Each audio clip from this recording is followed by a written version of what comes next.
Future trading செய்கிறதுக்கு பெஸ்ட்டான trading பொட் அது.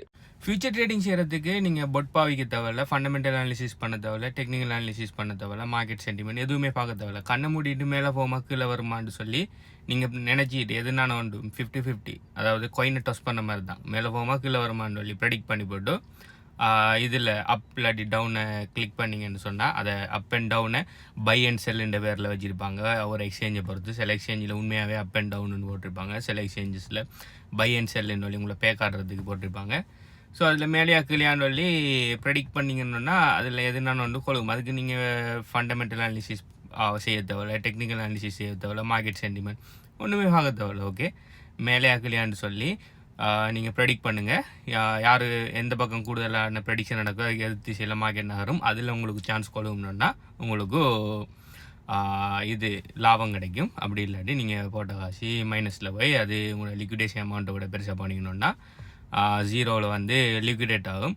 அப்படி லிக்விடேட் ஆகிக்கணுன்னா நாங்கள் ஒரு ட்ரேடிங் செஞ்சோம், எங்கிட்ட பணமெல்லாம் கடுமையாக லாஸ்ட் ஆகிட்டு, ட்ரேடிங்கில் கொஞ்சம் கஷ்டம்தான் போல் என்ன இந்த சொல்லி முறை காய்ச்சி தர்றேன். அப்படி இல்லை குறுக்கால ஜெக் போட்டில் என்ன நான் பணம் அடிச்சுன்னு நீங்கள் என்ன செய்றீங்கன்னா ஐம் ப்ரொஃபஷனல் ஃபியூச்சர் ட்ரேடர்னு சொல்லி முறை அதை வரையா இது செஞ்சிடுறேன். அதுக்கப்புறம் ப்ரொஃபஷனல் ஃபியூச்சர் ட்ரேடர்னு சொல்லிப்பட்டு திரும்ப 2வது தரம் பெட் கட்டக்குள்ளே திரும்ப எல்லாமே சேவர் ஆகிடுது. அப்புறம் முறை நானும் கொஞ்சம் ட்ரேடிங் செஞ்சேன், கொஞ்சம் லைட்டாக லாஸ் ஆகிட்டு சொல்லி முறை ஃபேமிலி மீட்டிங்கில் ஹைச்சி தர்றேன். ஃபியூச்சர் ட்ரேடிங்கிறது என்னை பொறுத்த வரைக்கும் கேம்பிளிங். ஓகே, அதை நீங்கள் எப்படி சூதாட்ட கழகங்களில் போய் அங்கே ஓடுற குதிரையிலையோ அப்படி இல்லாட்டி மற்ற விஷயங்களில் பெட் கட்டுவீங்களோ, சேம் கான்செப்டை கிராஃபில் பெட் கட்டுறது தான் இந்த future trading, margin trading, binary trading, options trading, இந்த எல்லா ட்ரேடிங்குமே அதுதான். ரியலான உண்மையான ட்ரேடிங்னா நீங்கள் ஒரு பொருளண்ட வேறொரு விஷயத்துக்காக மாற்றணும், திரும்ப மாற்றுறது தான் உண்மையான ட்ரேடிங். நீங்கள் அதை நார்மலாக வாழ்க்கையில் செஞ்சாலும் சரி, ட்ரேடிங்கில் செய்யக்குள்ள உண்மையான ஸ்பாட் ட்ரேடிங் தான் அந்த உண்மையான ட்ரேடிங். அதாவது நீங்கள் உங்கள்கிட்ட இருக்கிற ஏதோ ஒரு கிரிப்டோ கரன்சியை கொடுத்து இன்னொரு கிரிப்டோ கரன்சியை வாங்குறீங்க, அதுக்கப்புறம் உங்கள்கிட்ட இருக்கிற கிரிப்டோ கரன்சி இன்னொரு கிரிப்டோ கரன்சியோட மாற்றுறீங்க. அந்த டைமில் நீங்கள் வாங்கினதை விட விற்கக்குள்ளே விலை கூட இருக்கும்னு லாபம், நீங்கள் வாங்கினதை விட விற்கக்குள்ளே விலை குறைய இருக்கும்னு சொன்னால் நட்டம். அப்படி இல்லைன்னு சொன்னால் உங்கள்கிட்ட இருக்கிற லோக்கல் ஃபியட் கரன்சியெல்லாம் கிரிப்டோ கரன்சியாக மாற்றுறீங்க, அதுக்கு பிறகு திரும்ப கிரிப்டோ கரன்சியை ஃபியட் கரன்சியாக மாற்றுறீங்க. இது ரியல் டைமில் நீங்கள் செய்வீங்கன்னு சொன்னால் மட்டும்தான் அது உண்மையான ட்ரேடிங்.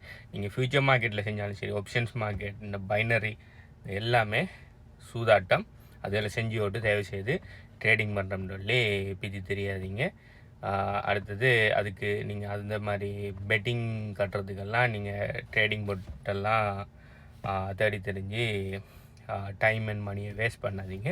சூதாடுறதுக்கு அதெல்லாம் தேவையில்லை, நீங்கள் கண்ணை மூடிட்டு பெட் கட்டினா எல்லாம் சரியாக வரும். நீங்களும் ஒரு ஃபியூச்சர் ட்ரேடிங் மில்லியனரா இல்லையான்னு சொல்லி கீழே கமெண்ட் பண்ணுங்கள். பை.